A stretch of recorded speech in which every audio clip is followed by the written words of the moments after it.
Hello, it's me, FullyStackedTear. Today I'm going to be talking about iRacing. Now, if you've been looking at my streams recently, you've been noticing that I've been playing quite a few different racing games.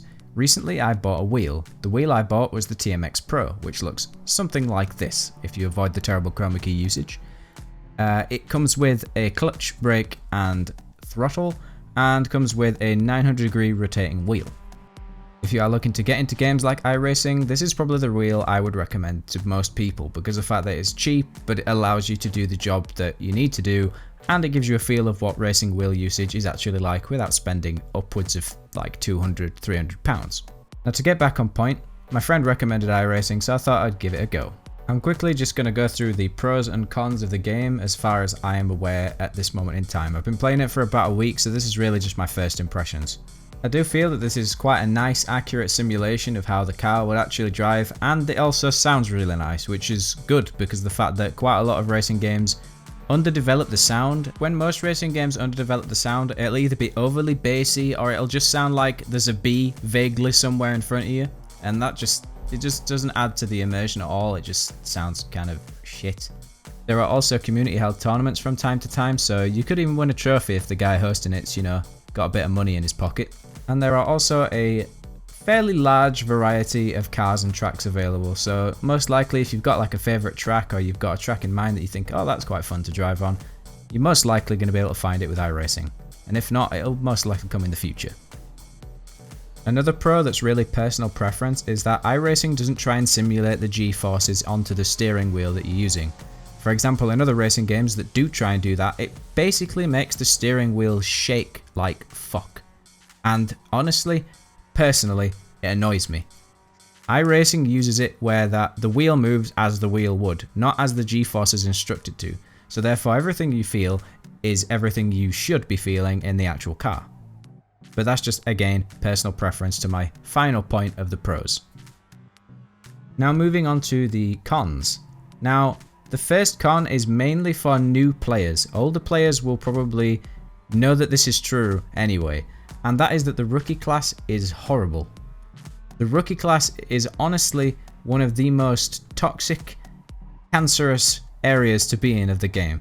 You will get people smashing into you on the first couple of corners of every race if you try and go for the early lead. My personal tip, as many other drivers will tell you, is just try and get your safety rating up so that you don't have to be paired with these players. And my personal way of doing this is by, in the qualifying, failing to qualify and then letting everybody overtake me from the start of the race. And then I'll just go around doing clean laps, and slowly my SR will go up and I'll get away from these people who will smash into you. This con doesn't really affect the game that much, it's just more for if you've never played it, please be aware that this is a thing.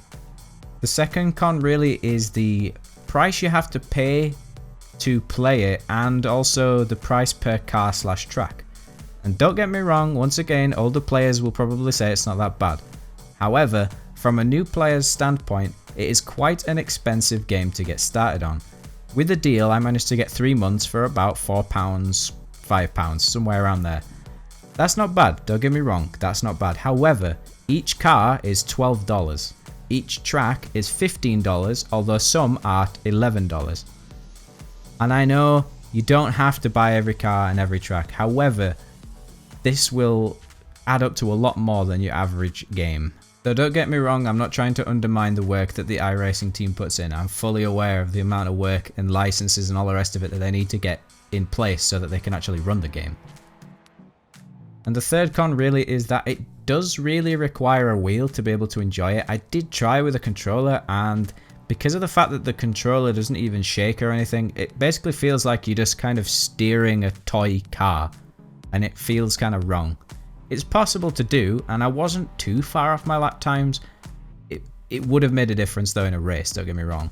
But it is possible, however, you do need a wheel to enjoy it, and if you've never used a racing wheel with force feedback, you don't really know whether you're going to like it or not, which is kind of why I took the plunge with a cheaper wheel, because of the fact that I was like, well, at least if I don't like it, I can always send it back or something like that. Although if you haven't guessed by now, I'm not going to.